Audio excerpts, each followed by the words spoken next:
एक बार फिर देखिए ये तस्वीर, एक पीली टैक्सी है, सफेद गाड़ियां हैं, उधर दूसरी तरफ से कुछ ऑटो आ रहे हैं और ये फ्लाईओवर वहां गिरा। दूसरी तरफ से आ रही गाड़ियों के ठीक ऊपर कई लोग जो नीचे खड़े थे उनके ठीक ऊपर और आसपास खड़े कई लोगों को भी इससे निश्चित रूप से चोट आई होगी, क्योंकि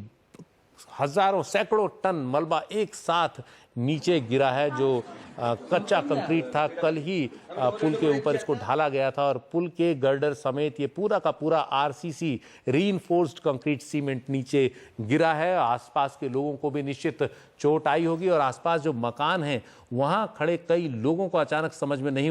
आया कि ये क्या हुआ, इतनी तेज आवाज आई, बल्कि इससे आसपास की जो धरती है उस पर भी कंपन महसूस किया लोगों ने अपने घरों तक। और जब लोगों ने खिड़कियों से बाहर झांक कर देखा तो बाहर ये एक बड़ा हादसा हो चुका था। कुछ खुशकिस्मत लोग जो हैं वो बच गए इस पुल से ठीक बाहर जो गाड़ियां हैं, लेकिन दहशत इतनी ज्यादा हुई होगी लोगों को कि वो अभी तक यकीन नहीं कर पा रहे होंगे इस वाकये पर। आप देखिए ये तस्वीरें ठीक उसी वक्त की हैं, किसी सीसीटीवी कैमरे की जो आसपास की किसी बिल्डिंग में शायद लगा होगा या किसी पोल पर लगा होगा, जो दिखा रहा है कि कैसे अचानक से पूरा का पूरा फ्लाईओवर का हिस्सा जो कल ही जिस पर ढलाई हुई थी, जिस पर सीमेंट और कंक्रीट बिछाया गया था, इन गाड़ियों पर और नीचे खड़े लोगों पर गिर गया और पल भर में ही एकदम वहां पर एक इतना बड़ा हादसा हो गया जिसकी किसी को उम्मीद कभी रही नहीं होगी। एक बड़ा ही व्यस्त बाजार, काफ़ी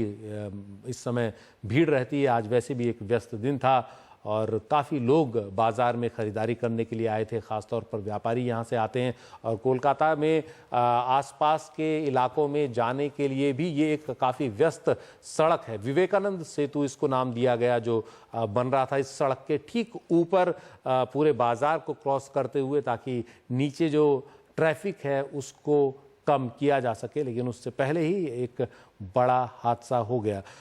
कई पुलों के समय पर पूरा न होने की वजह से भी कई बार कई बड़े हादसे होते हैं, क्योंकि अक्सर पुलों पर इतने लंबे समय तक काम चलता है कि उन पर फिर लापरवाही भी देखने को मिलती है। 2009 में शुरू हुआ एक पुल अगर 7 साल बाद भी बनकर तैयार नहीं हुआ, 1.5 साल में जिसको पूरा होना था, तो उस पर पहले से ही कई सवाल खड़े होते हैं और अक्सर इस तरह की परियोजनाओं में फिर लापरवाहियां भी सामने आती हैं, क्योंकि कई तरह की गुंजाइश इसमें हो सकती हैं कि सामान खराब लगाया गया, लापरवाही हुई इस पुल पर ढलाई के बाद उसके जॉइंट्स को लेकर के कि वो कितने मजबूत थे ये देखा गया या नहीं देखा गया। निश्चित ही कई अधिकारियों पर इसकी गाज गिरेगी, लेकिन उससे पहले ये एक हादसा कई लोगों की जान अपने साथ ले चुका है। करीब 14 लोगों की मौत हुई है, कई लोग घायल हुए हैं और ये घटना के ठीक ऐन वक्त की सीसीटीवी तस्वीरें हैं जो बता रही हैं कि कितना दर्दनाक ये हादसा है, जब सैकड़ों टन कंक्रीट और लोहे के गर्डर अचानक से नीचे खड़े कुछ लोगों पर, जिन्हें इस बात का कोई एहसास नहीं रहा होगा कि उनके ऊपर इस तरह से कुछ उनके सिर पर इस तरह से मौत आएगी, ये हुआ। और आसपास की कुछ दुकानों पर भी निश्चित रूप से इसका कुछ असर पड़ा होगा, क्योंकि इतना कंक्रीट जब गिरा होगा तो वो छिटकता भी है आसपास और निश्चित ही कुछ लोगों को उसकी वजह से भी चोट लगी होगी।